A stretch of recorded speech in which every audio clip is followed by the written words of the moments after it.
Thanks. I'll begin. Dear Heavenly Father, we thank you for this day. I thank you for all these students. Just pray that you just guide our work today. Help us to glorify you, Lord, in what we do. And we just thank you, Lord, that you love us so much. Even when we don't love you, Lord, we thank you that you're such an awesome God, Lord. In your name I pray. Amen. All right, so basically I'm going to start in section 7.7 and just try to look at some basic facts that maybe you've forgotten. So 7.7, I'll be brief with section 7.7. Which is essentially on inverse trig functions. So here's the story. For example, sine. Let's talk about sine to start with. You know the graph of sine looks something like this, right? So it goes this way too, right? And so this is y equals sine of x. Now this function's of course not invertible because it fails the horizontal line test, right? It's not 1-to-1. If I tried to say, which output gives me a half, the answer is like a lot of them, because if you look at 1/2, which you can represent by this horizontal line, right? How many solutions are there of, sine x equals to a half? Yeah, there are infinitely many. And yet, if you ask your calculator, what's the inverse sine of 1/2, what will it tell you? It won't say it's an infinite set of values, right? Unless you have a really good calculator. Wolfram Alpha. But this would be pi over 6 if you're in radian mode, or 30 degrees if you're in degree mode, right? So how can that be? How is it at the same time we have infinitely many solutions and we have just one solution? It's because this is not the inverse function for the whole sine function. It's merely the inverse sine. It's the inverse function for sine if you just focus your attention on this little bit right here. So it's actually the inverse function for sine restricted to this little piece here. So to be more careful, it's really sine restricted to minus pi over 2 to pi over 2. That function's inverse. I mean, that's inverse sine. But of course, that's like pretty annoying to write. We don't do that. But conceptually, that's what it is, all right? So if you calculate inverse sine on your calculator, you're never going to get anything except for what? What are the values going to come back to you? They're only going to come back to you between plus or minus pi over 2 or minus 90 degrees to 90 degrees. The domain of inverse sine, right? I'm tired of writing this, so I'm just going to write inverse sine though, okay? With the understanding it's really that. Well, the domain of inverse sine is equal to the range of sine, right? What's the range of sine? Right, negative 1-to-1. So if somebody asks you to take the inverse sine of 2, you should tell them to go away, because they are a silly person. All right, inverse sine of 2 equals person who asked you the question doesn't understand what they're doing. Now, cosine. Oh, and so I have kind of buried the lead here. Operationally, what are the key formulas for inverse sine? Key formulas for inverse sine is that the sine of inverse sine of x is equal to what? X, right? And that's true for what? Minus 1 less than or equal to x less than or equal to 1, right? This is one thing we know. What's the other thing you know? The sine inverse of the sine, I'll say of theta, just to give a different letter, is equal to theta, but that's only true for what theta? When is this actually the case? This is only true, again, because inverse sine only spits out from minus pi over 2 to pi over 2 by its construction. This is only true for minus pi over 2 less than or equal to theta less than or equal to pi over 2. So we have to keep that in mind as we think about inverse sine. All right?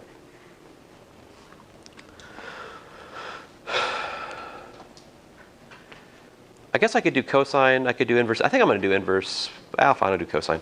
Cosine, just, I don't want to take up all class. I've taken a whole class on this before, and I'm not sure it's worth it. I really think you should just read section 7.7 and try to learn what you don't know there.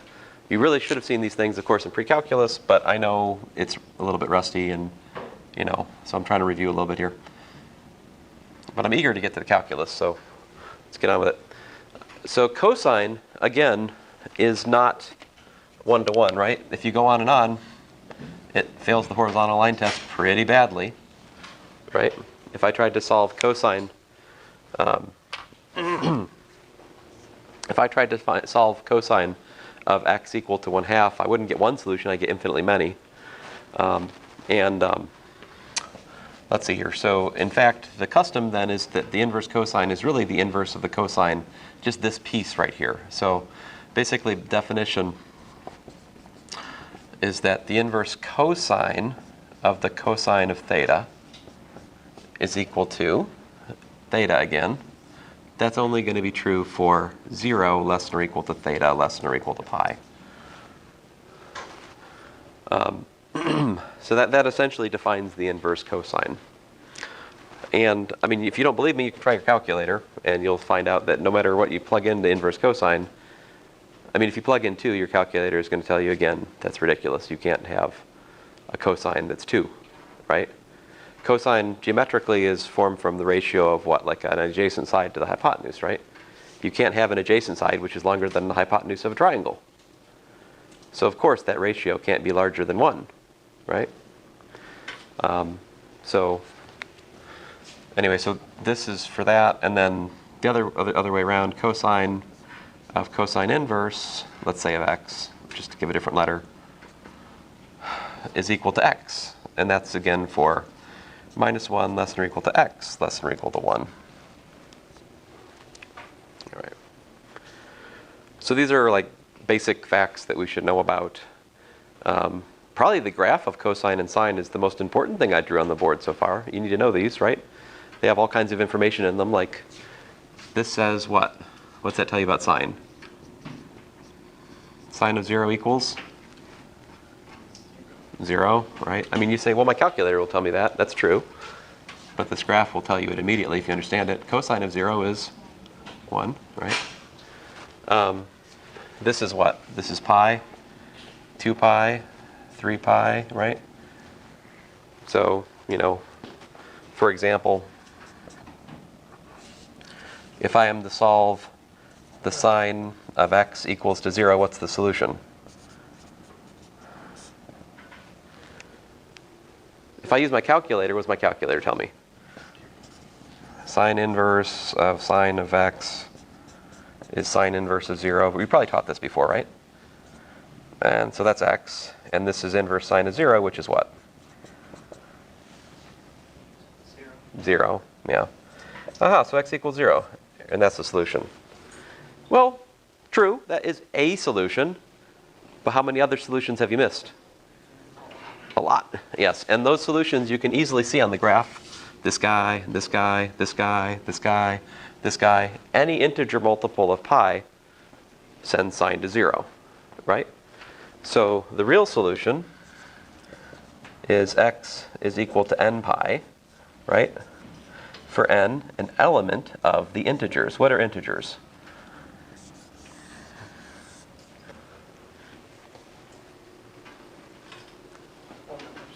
Yeah, whole numbers and their negatives. Is that what you're saying? You have a question? If you go back to the definition, why is the one in red from 0 to pi and the one in purple is from -1 to 1? Well, so I mean essentially a definition, but so what is inverse cosine, right? It's the inverse of cosine restricted to a particular interval, right? Remember, we can't find an inverse function unless the function passes the horizontal line test.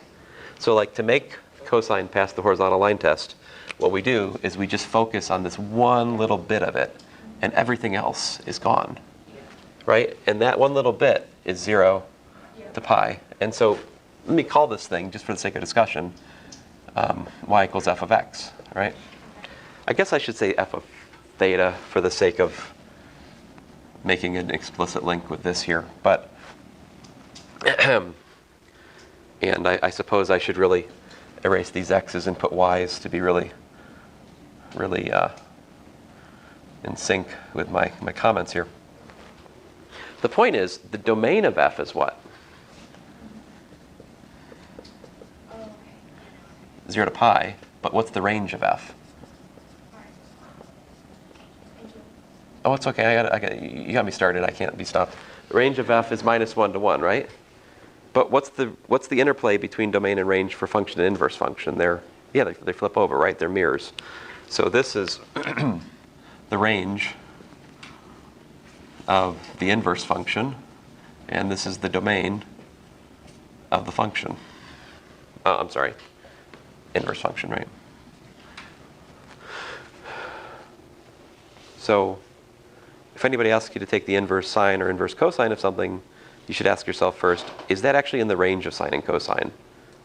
If it isn't, it doesn't make sense, right? Now, the domain of inverse sine, the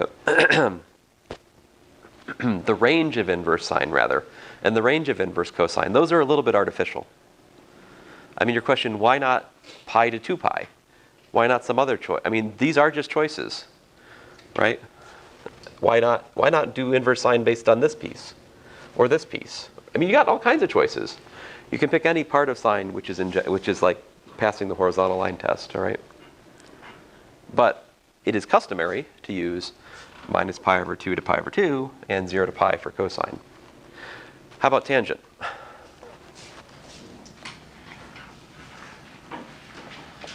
Well, tangent, what else can you guys tell me about sine and cosine while we're talking about sine and cosine for a minute or two here? Well, I'm on a roll. What else can you say about sine and cosine that are really important? How about, these are periodic functions, right? This is every 2 pi it repeats itself. Again, every 2 pi it repeats itself, right? Like if you take cosine of theta plus 2 pi, it's cosine of theta again. And,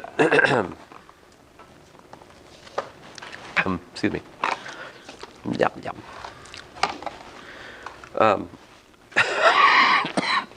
Sorry.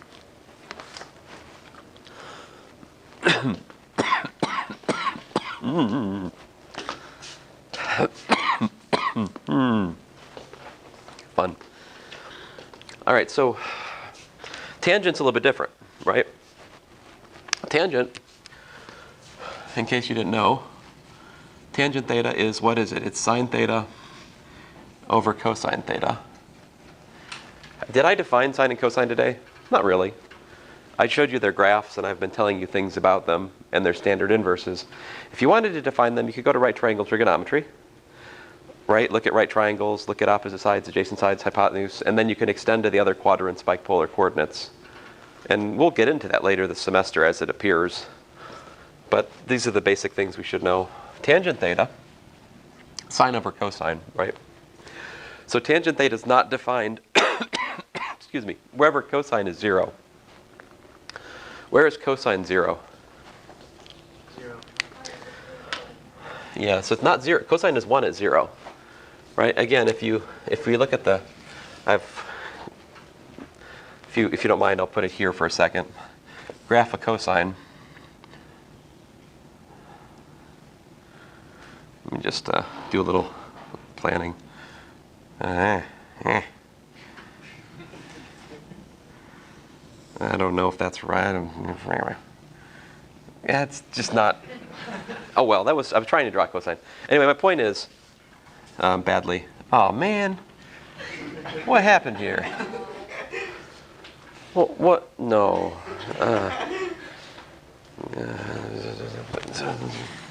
Let's see here. Don't. Let's see here.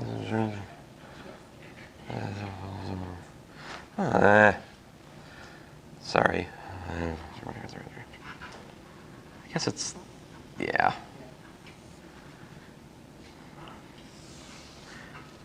Fine. Anyway, I tried. Oh, it should be, gosh. Stupid. All right, anyway. I tried.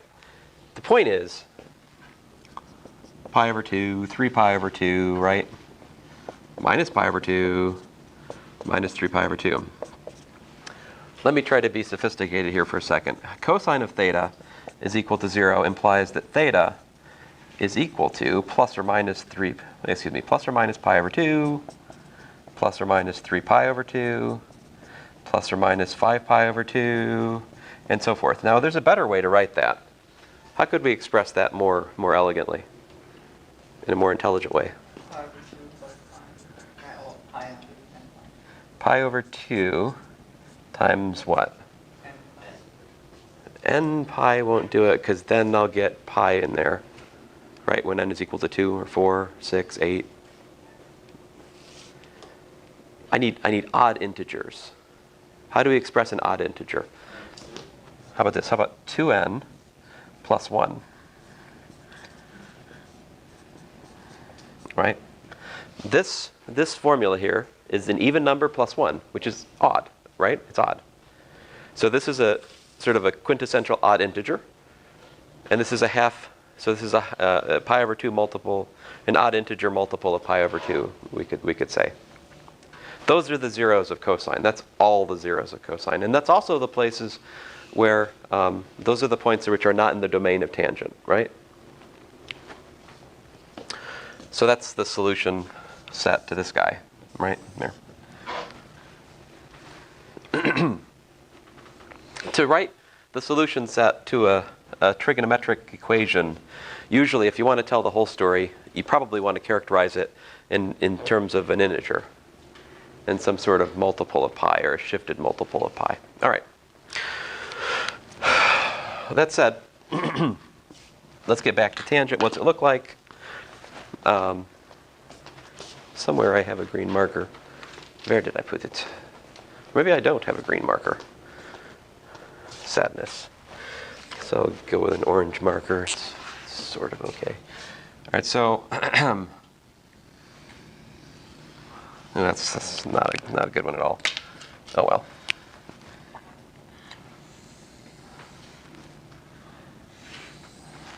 Well, I tried. It should be the same thing repeated over and over and over again, every pi, right? Tangent is pi periodic. The tangent of theta plus pi is tangent theta. Excuse me. So, what's the range of tangent?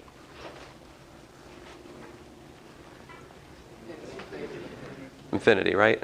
Is this a one-to-one function? No, it is not. I mean, it's certainly not. If I draw a horizontal line like so, I got this one and that one and that one, right? For example, if I was to solve the tangent of theta equals to 1, right? You could take the inverse tangent of both sides. What do you get?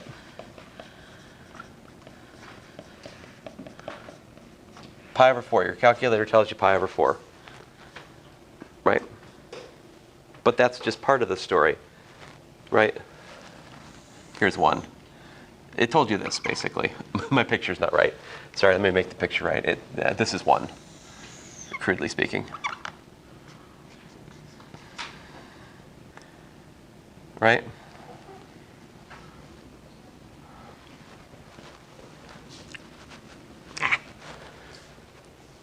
But 5 pi over 4 is also a solution, right? Minus 3 pi over 4 is also a solution. Right? This one's 5 pi over 4. This guy over here is minus 3 pi over 4. And so forth. So in other words, this has solution. Theta is equal to pi over 4 plus n times pi for n in the integers. That's the solution set to this guy. I'm talking about these infinite solution sets because I don't think you know about them, right? But I'd like you to leave this course knowing about them. It's not everything we do, but it's kind of something. You have a question? Oh, okay, that's cool. So, when we want to define inverse tangent, we need to pick some part of the tangent function which is 1-to-1. So the choice that we make is to choose the orange piece. All right, so inverse tangent, again, this is a definition, is that the inverse tangent of tangent theta is equal to theta once more, only for what?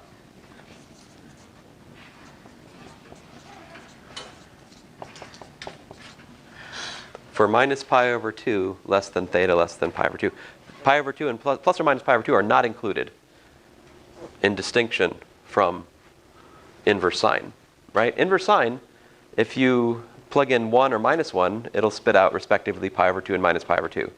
Inverse tangent, you can't get there, right? You need inverse tangent of like plus or minus infinity to get the plus or minus pi over 2, and we don't do that. All right, so on the other hand, tangent of inverse tangent of what? Of x is equal to x. Now, finally, there's something that we can relax about. Guess what? You can take the inverse tangent of anything. So, you can't get it wrong, right? Well, it's not entirely true. In your physics course, how many of you are taking physics right now? You should beware. As you're calculating the angle of vectors, right? Like you have a vector. This is, sorry, if you're not in physics right now, you can ignore this comment for now, all right? So if you have a vector like this, and you want to calculate the angle, right? You might think that tangent theta is b over a, and you'd usually be right. Well, where are you right? Well, I guess you're always right about that, but when are you right about theta being inverse tangent of b over a? See, inverse tangent is by definition, essentially, going to give you an angle between plus and minus 90 degrees. So inverse tangent will mess you up if you try to use it for a vector that's over here or a vector that's over here. It will lie to you. Inverse tangent will always fall on the right. All right? You're Liberty students. I don't know. Maybe that's good for you. It's like, you know, a Trump supporter's dream. Sorry. Trump, we love you. It's great. Trump, yay. Sorry. No, I mean, I feel the burn. Equal time. My sister was a Bernie supporter. She said she's sitting it out. I was like, that's good, Mary. It's good. It's good. You should be upset. All right, anyway. Inverse tangent will never give you angles over here. Inverse tangent's always going to tell you something over here. You have to use common sense and geometry to like add 180 degrees to get over here, to get the standard angle, right? Inverse sine works here and here. Inverse cosine works in quadrants 1 and 2. Nothing works in quadrant 3. This is where I always ask students to find the angle for a vector in physics. Because if I ask over here, there's no formula that will help them. They have to understand. And I like to take their points. Makes me happy. I'm just kidding. I'm mostly kidding. All right. Enough of this. Let me see if I can't find something specific for us to do. You guys know the derivative of the inverse sine, cosine, tangent? Do you remember? Show of hands who remembers derivative of inverse sine. Who does not remember the derivative of inverse sine? Some. Inverse tangent? Who can derive the derivative of inverse sine?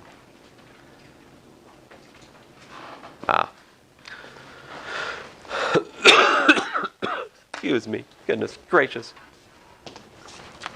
Let me run through that with you guys right quick. If you can understand one of these, you can understand all of them. Let's start with inverse tangent.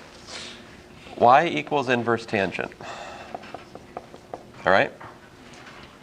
What I want to do is I want to find what is the derivative with respect to x of inverse tangent of x, right?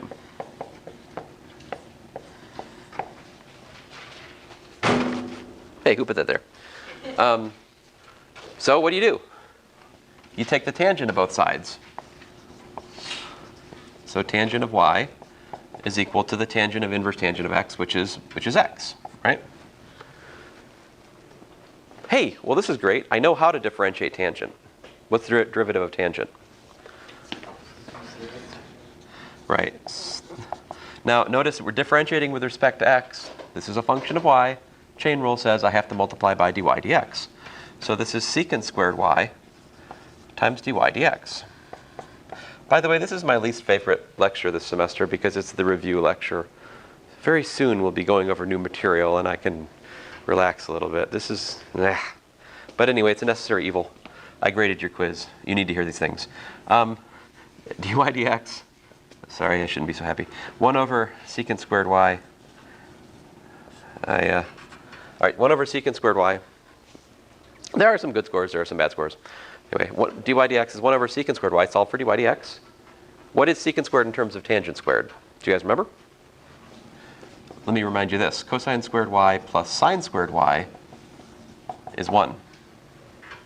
If you take that and you divide by cosine squared, what does it get you?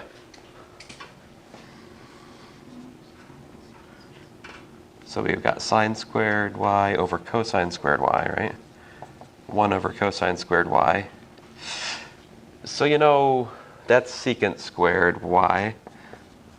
Some of you know what I'm talking about from yesterday. 1 plus tangent squared y is equal to secant squared y. So if you know this Pythagorean identity for sine and cosine up here, right? It's not hard to get yourself down to this identity here, right?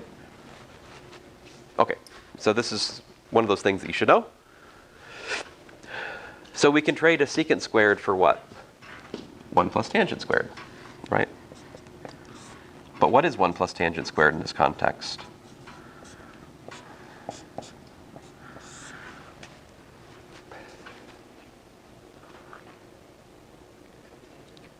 What's that? X squared. Yeah, 1 plus x squared. Or x squared plus 1, if you want to look at it that way. So what have we done? We have shown, we've derived that the derivative with respect to x of inverse tangent of x is in fact just 1 over 1 plus x squared. And there you go. That's something that we should know in this course. Something I hope you learned last semester, but maybe you didn't, or maybe you forgot. It's all good. Now you know it. Or now you can study it.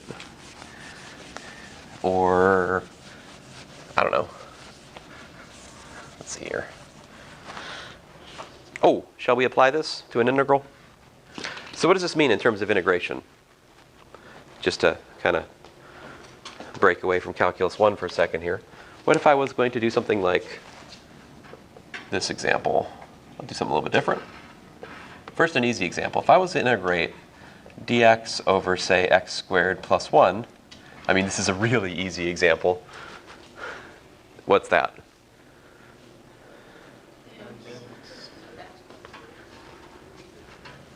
And, I heard something just now, and I'm going to unhear that. It's okay. No, I mean,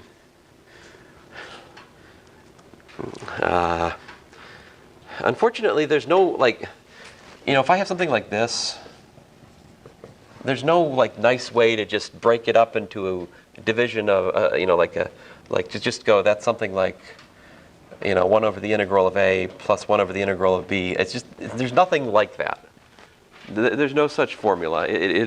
I mean, if there were, it would be nice, but it's just not, that's not, no, we can't do that. But this is, see, look, if I differentiate inverse tangent, I get 1 over 1 plus x squared. That is exactly what is needed to make this statement. The antiderivative of 1 over 1 plus x squared is the inverse tangent, right? Okay, that one wasn't too bad. What if we twist this a little bit, though? What if we have, say, dx over 4 plus x squared? How would you do that? You take out 4. Uh-huh. I like it. So 1 plus x squared over 4, yeah. Very good.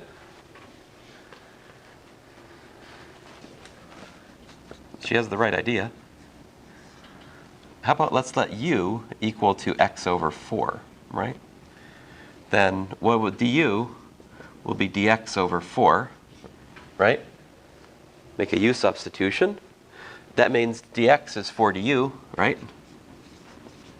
And this is 1 plus u squared. Oh, that's cool. The 4's cancel. Woohoo!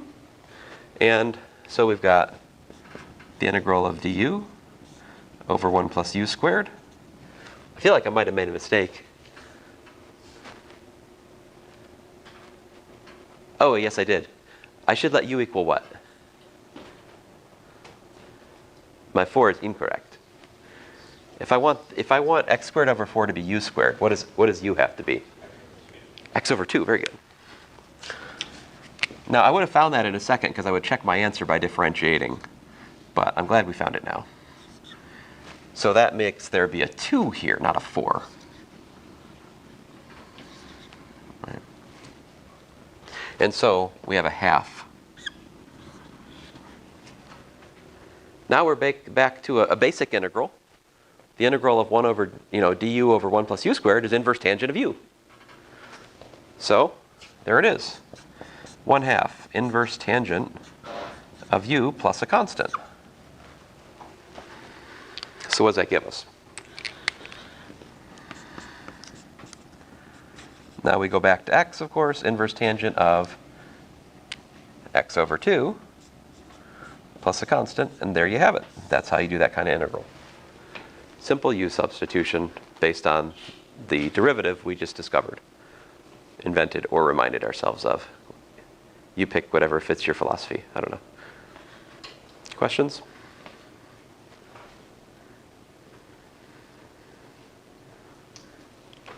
All right. Of course, you might wonder, what's the derivative of inverse, sine or inverse cosine or, heaven forbid, inverse secant? I don't think I'm awake enough today to do inverse secant at the moment. Okay, fine. It's really not much harder than what we're doing. But I'm supposed to talk about not just this section today, so I think I'm going to move along.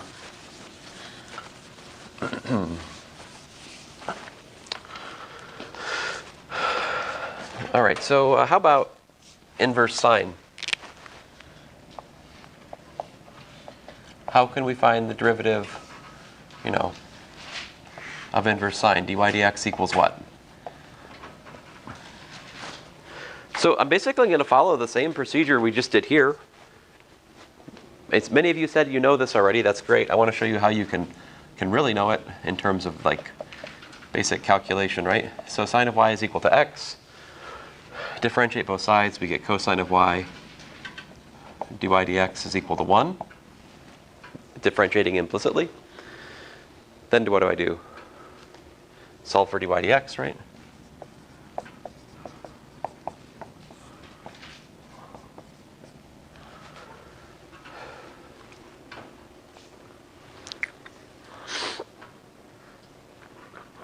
So what? Well, so you're like, the derivative of inverse sine is 1 over cosine of y. Not a very good formula, right? So we'd like to change this back to x. How do you do that? Cosine, remember, is what? It's the square root of 1 minus sine squared y, right? Now that's not quite accurate, is it? Because we know that cosine squared y plus sine squared y is equal to 1, right? Which tells me that cosine squared y is 1 minus sine squared y. So I take the square root of both sides, right?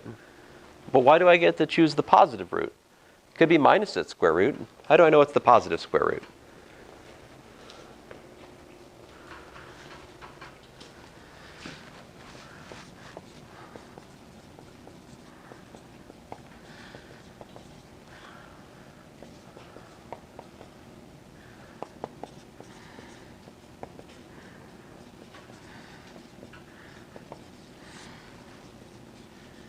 Now, how do I know that inverse sine is an increasing function? Increasing functions have positive derivatives, right? You know this. You're supposed to know this. Okay. From the graph, Oh, now you're really going to make me work.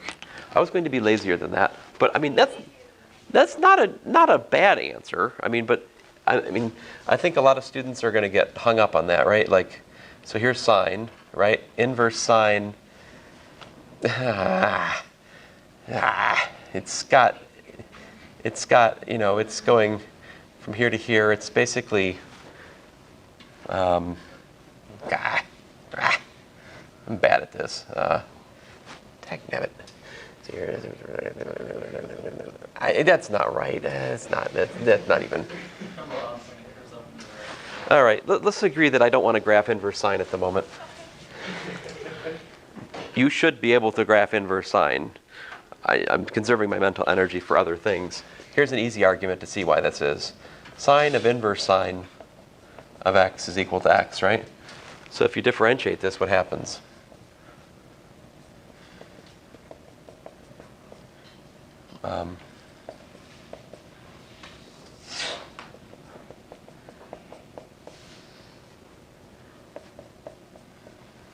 Oh man, I still have made this harder than I need to. Sorry guys, eventually we'll get it.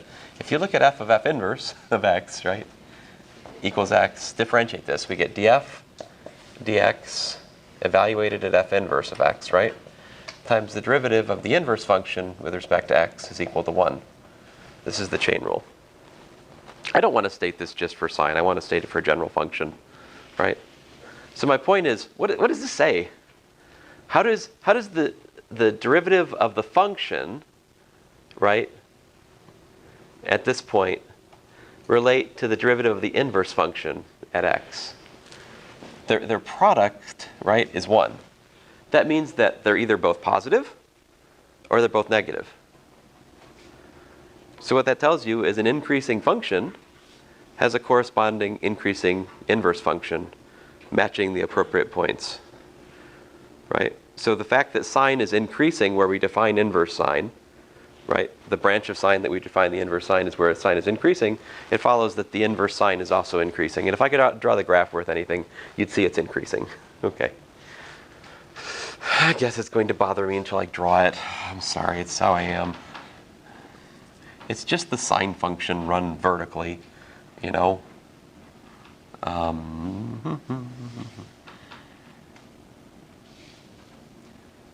Something wrong about what I'm doing. It starts with a vertical tangent, right? It should end at vertical tangents, is the point. It's something like that. It's increasing. If I did it right, if you reflect that across the line y equals x, you should get back to the sine that we said that this was the inverse of, all right? If I could graph carefully. Anyway, all of that was just to point out I get to choose the plus, all right? And this is what? X. So we have the derivative with respect to x of the inverse sine of x is equal to 1 over the square root of 1 minus x squared. There you go. How about cosine? Remember cosine looked like this, right? From 0 to pi. It's decreasing, right? That's why the derivative with respect to x of inverse cosine is this. It's pretty much the same song and dance. I won't go through it, but for almost the same reason, it's this. The reason for the minus is because cosine's decreasing in contrast. All right. Of course, there are integral applications of this, right? Here's one. How about this? What if we're asked to integrate e to the x dx over the square root of 1 minus e to the 2x?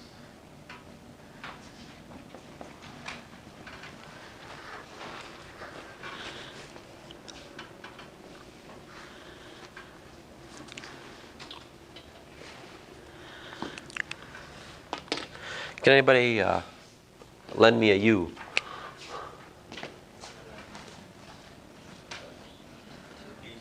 I will take you up on the u equals e to the x. E to the 2x is what? E to the 2x is e to the x squared, which is u squared. And du is e to the x dx, So with that u substitution, we got ourselves a du over the square root of 1 minus u squared, which is, by the way, now our happy place because we know that an antiderivative of that is just inverse sine of u in this context. So we get inverse sine of u plus a constant, which is otherwise known as inverse sine of e to the x plus a constant. That formula comes with strings attached, right? That's only going to work if the exponential lands in the domain of inverse sine. And it isn't going to be long before the exponential is larger than 1, right? This is a limited time offer. Well, it's been around a while though, right? You can go from like minus infinity all the way up to like, what is it? Log a. What is the solution of e to the x equals to 1? That's when this stops working, right? Right up to this point. Before that, it works. What's the solution to this?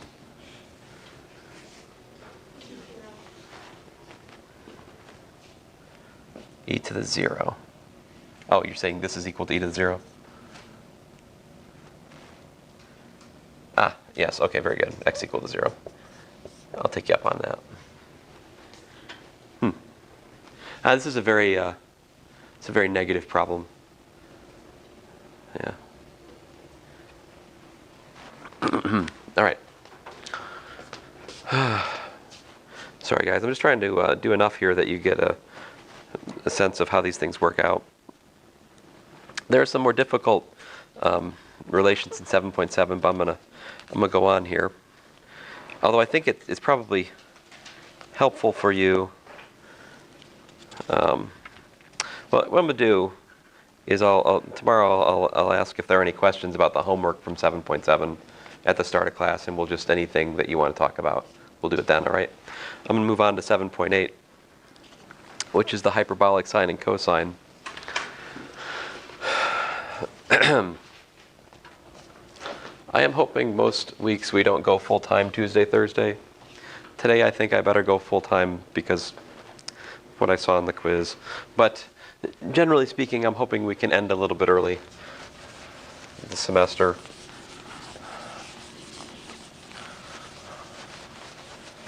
Of course, not on test day. You can take the whole time. But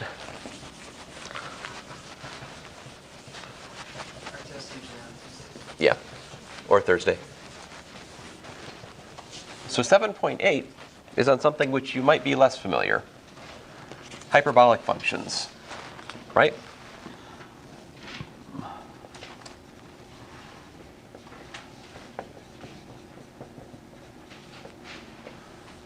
And it may, just pull my, is the audio still working? I just pulled my cord. It's fine, okay, cool. And then section 7.9 is on the other hyperbolic functions. So let's get to it. What are hyperbolic functions? Well, I'll start with the definition. You have the hyperbolic cosine, cos of x.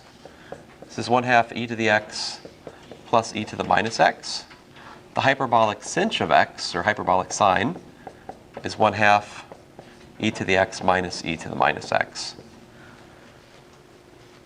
I think you probably can tell me what hyperbolic tangent is if I ask you. What do you think it is? Yeah, it's exactly, it's just sinh over cos, yeah. Which, I mean, I guess if you want to be all exponential about it, it's, what is it, e to the x minus e to the minus x over e to the x plus e to the minus x. There's another formula for it if you like. You could multiply that by e to the x on top and bottom and you get to this. This is e to the 2x minus 1 over e to the 2x plus 1. There's another formula for the hyperbolic tangent. So, do anybody know why we care about hyperbolic functions? I mean, you know why we care about circular functions, right? Because they tell you about circles, right? Sine and cosine are all about circles, angles. Hyperbolic functions have a lot to do with similar questions about hyperbolas. They come up in a variety of applications. There are lots of physical problems you solve where tangents, hyperbolic tangents come up. In the study of special relativity, for example, if you study special relativity, if you're, for example, on a train and you throw a baseball 50 miles an hour and the train is going 100 miles an hour, the observer on the ground, you might think, would see that the baseball is going 150 miles an hour, right? But special relativity says, it's not how it works. When you're in frames of reference and you study the way velocities add from one frame to another relative to some other frame, it's not simple addition of velocities. However, if you define something called rapidity for the baseball and for the train, you will find that the rapidity of the baseball plus the rapidity of the train is in fact equal to the rapidity measured in the fixed frame. So like rapidities add. So hyperbolic tangent has a special role in special relativity. But that's because special relativity is built over what's called hyperbolic geometry, which is all like the role in hyperbolic geometry of hyperbolas is the same as the role of circles in like Euclidean geometry. So maybe you haven't seen these things much, but the sciences are filled with these things, all right? It's just not maybe familiar to your experience yet. In here, they provide this great mirror example to everything we do with sine and cosine. Let me start to show you about that. Some things are exactly the same. What's cosh of 0? What's sinh of 0? What's the tan of 0?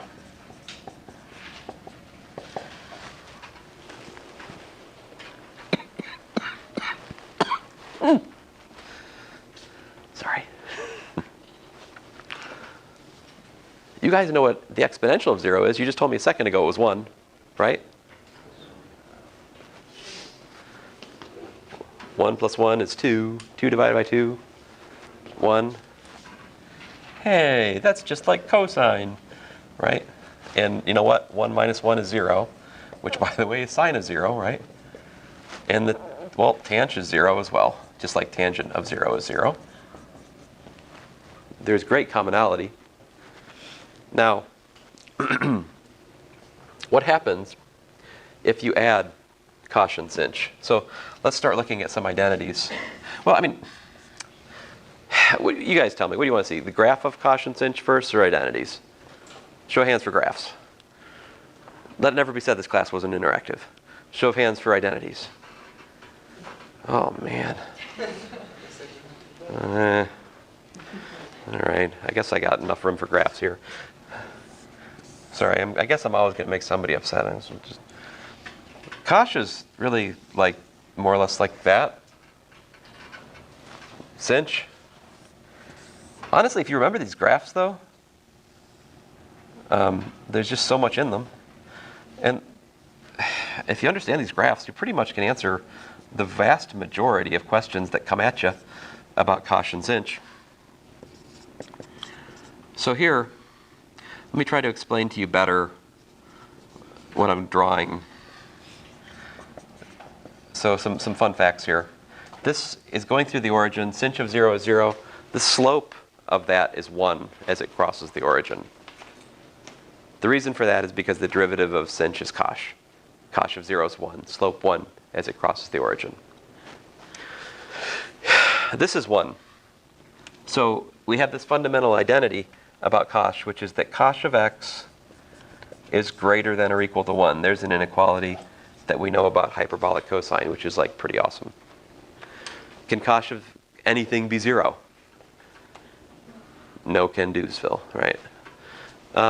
For what it's worth, the inverse hyperbolic cosine is usually taken to be this guy. It's with respect to this branch. More on that later. Sinh is in fact injective. It's 1-to-1. It passes the horizontal line test. So there's a globally defined inverse hyperbolic sine. No fine print there. The range of cosh, 1 to infinity. The range of sinh, all real numbers. The domain of both of these, all real numbers. Both of these functions are exponential. They have exponential tail behavior.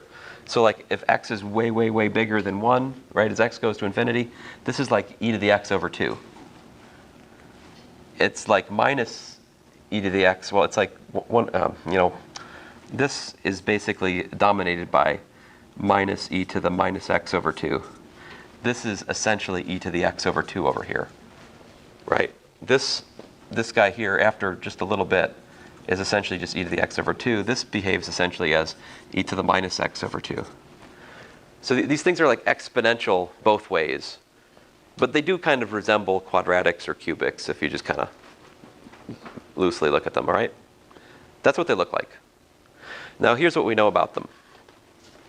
They have tons of interesting properties, very, very similar to sine and cosine. Now I don't usually present cosh and sinh as I just did to you. My usual selling point is that if you take a function, right, any function, which has a symmetric interval of definition about the origin, you have this identity.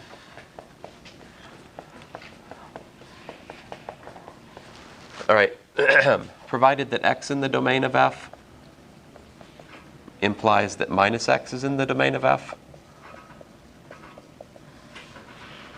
So given this condition, if you have a function where when x is in the domain, minus x is also in the domain, so it's like a symmetric domain about origin, I can write this formula. I can rewrite f of x as 1/2 f of x plus 1/2 f of x, which is 1, and then I can add 0. Add f of minus x and subtract f of minus x. I invite you to check, it's really easy to check, that this is an even function, and this right here is an odd function. So what I've shown you is that any function can be rewritten as a sum of an even and an odd function, provided that the domain is symmetric about the origin. And this general identity applied to the exponential function is what produces cosh and sinh.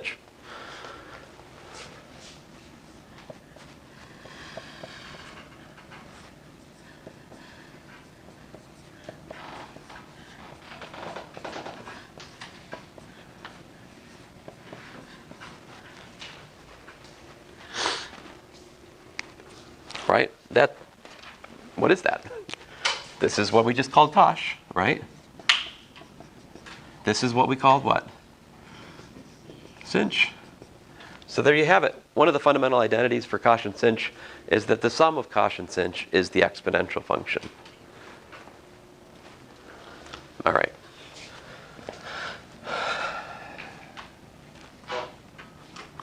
Now I suppose you could say, well, I already know exponential functions, and it seems like this cosh and sinh business is just a bunch of weird stuff with exponentials. Why don't you just do exponentials?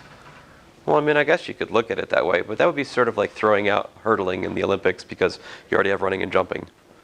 You know, it's its own thing. Sorry. It's not a sufficiently power example. Hurdling is really not, I shouldn't even bring hurdling into it. It's not nearly as interesting as cosh and sinh. I mean, come on. Let's see here, sorry.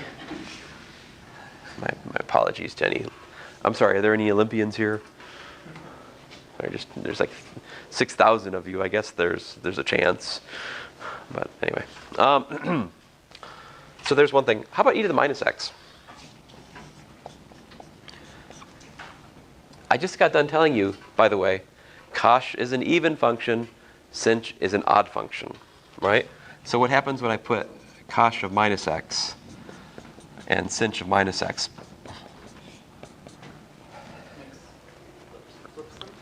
Right? Well, the cosh eats the minus x, right? Even functions eat minus signs. Cosh minus sinh. Right? So there's another identity. E to the minus x is this.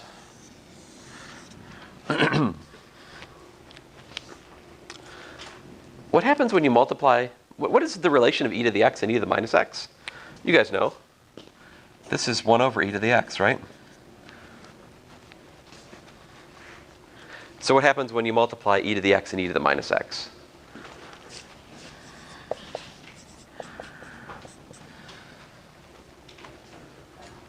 That's 1, but what else is it? It's also cosh plus sinh, right? Times cosh minus sinh.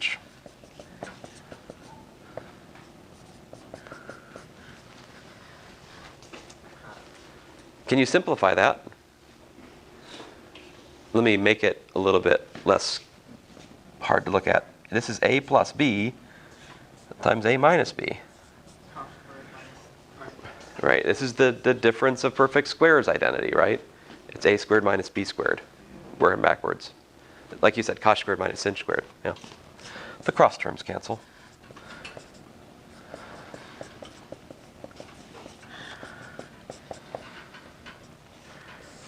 There you have it. This is the so-called, kind of the analog of the Pythagorean identity for cos and sinh. It's not cos squared plus sinh squared equals to 1. It's cos squared minus sinh squared equals to 1. This plays the role of that other identity. Now, once you know that, of course, you can find corresponding identities for like hyperbolic tangent and something I haven't defined yet. What do you think? I don't even know what to call this thing. Hyperbolic secant. What do you think that is?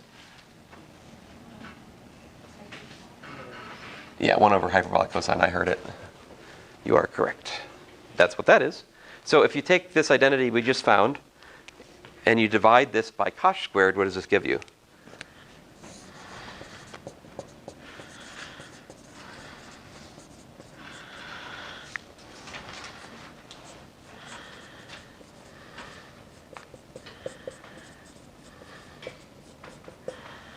We get 1 minus tangent squared equals 2 hyperbolic secant squared. All right.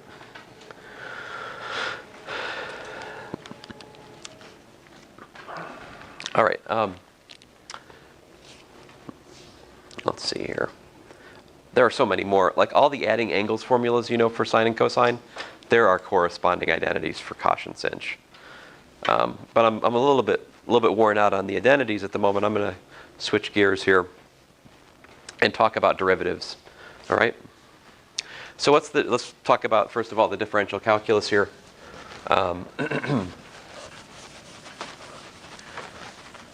What is the derivative with respect to x of sinh x? Look at it. It's 1/2 e to the x plus e to the, minus e to the minus x, right? Pull the half out, right? And you get e to the x minus a minus e to the minus x, right? What is that?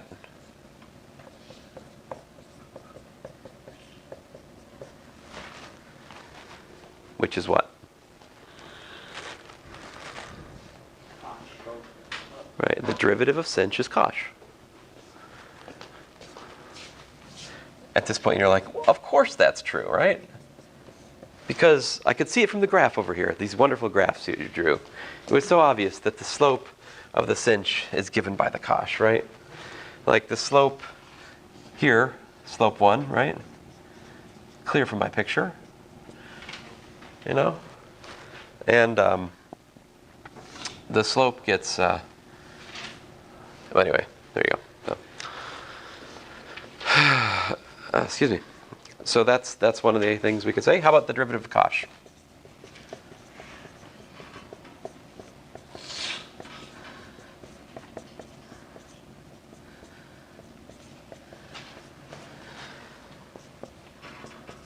I will write a little bit less steps this time. That's all right with you guys. So differentiating, chain rule, right? That's sinh. So the derivative of cos is sinh. Again, similar to sine and cosine, but not quite the same, right? What's the difference between this and sine and cosine? Of course, the derivative of cosine is what? Negative sine, yeah. So they're not quite the same, but they are related.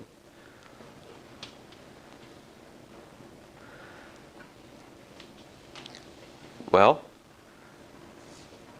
what else can we figure out the derivative of? How about hyperbolic tangent? What's the derivative of hyperbolic tangent?